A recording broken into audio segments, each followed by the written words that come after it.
Okay, now let me just give you a little model of the mind to look at, which will help explain how hypnosis actually works, how we actually bring about those changes in people. Let's just say, some of you may have seen me draw this diagram before. This is an amended version of it. Let's just say the human mind is roughly like this, with like a conscious, aware part at the top, and the more unconscious inside. Now, as we go through life, we encounter different experiences, different events, and these come in and we process them and we store them inside as memories, as life experiences, so that the next time something comes along and it reminds us of one of these things, then we have some kind of reference for it. We know what it is, we know what to do. Otherwise, we'd have to learn every single thing all the time. Every object we look at, we'd have to learn it anew.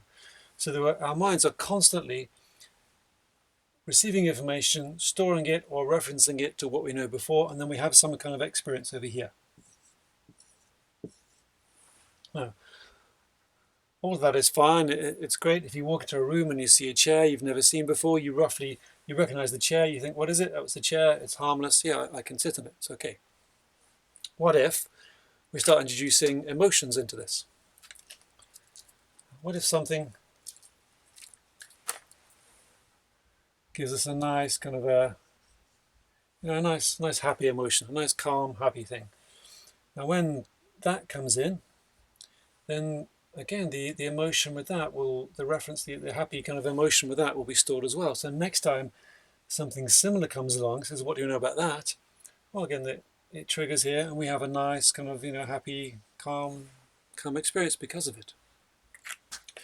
What if it's a different kind of emotion? What if there's it's a threatening, spiky, something upsetting, something angry, for example, whatever it may be?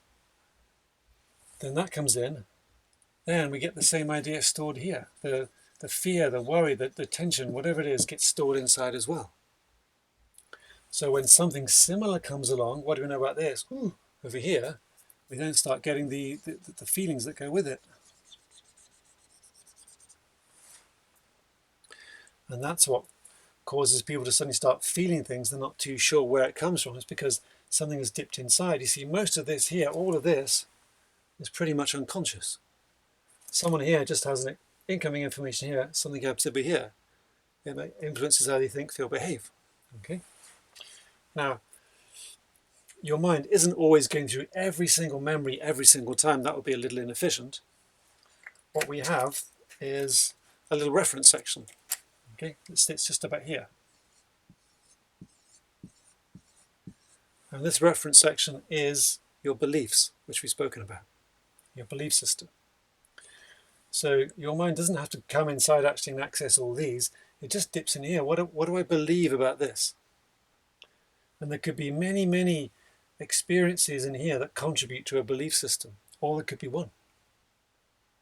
Okay, but an intensely emotional experience here will contribute to a belief system just here, same as this one just here. So your mind actually is dipping into this bit, and all this is reinforced by these down here.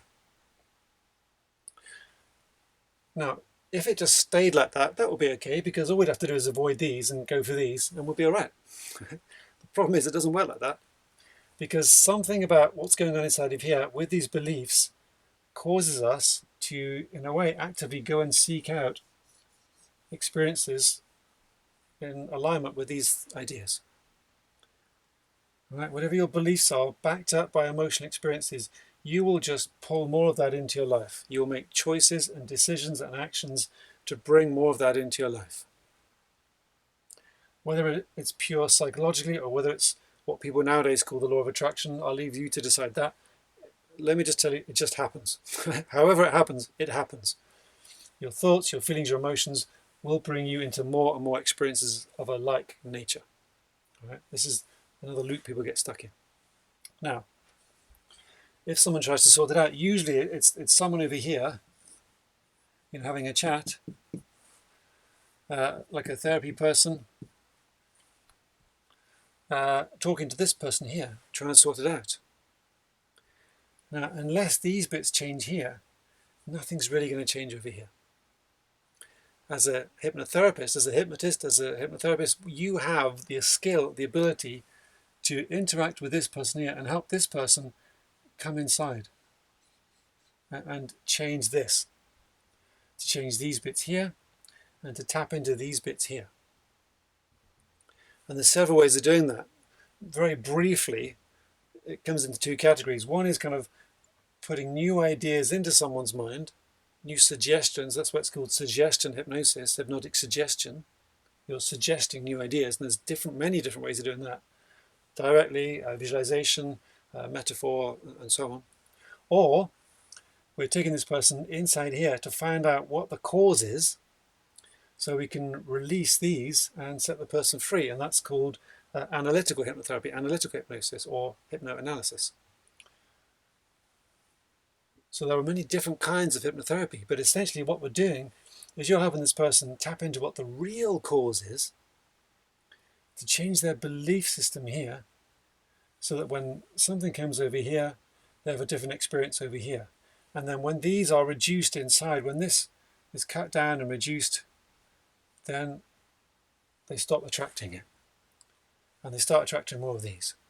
And if you eliminate that completely, you can't erase the memory, but if you can erase the emotion around it, so it just becomes a memory free of emotion, then it stops attracting, because there's less intensity of emotion to attract things. All right? And hypnosis, and the way I teach hypnosis, the methods I use are extremely effective at bringing this about. Sometimes very quickly, sometimes it takes a few sessions. It's not always an instant miracle. Sometimes you have to work up to a certain point. But when you tap into these and you have what's called an abreaction, then you have an extremely powerful cathartic effect, and these things come up and people just begin to change very, very quickly. And they feel very free, they feel very liberated. That's why I believe that these kind of hypnotic techniques are possibly the kindest, quickest, and most effective form of personal therapy available.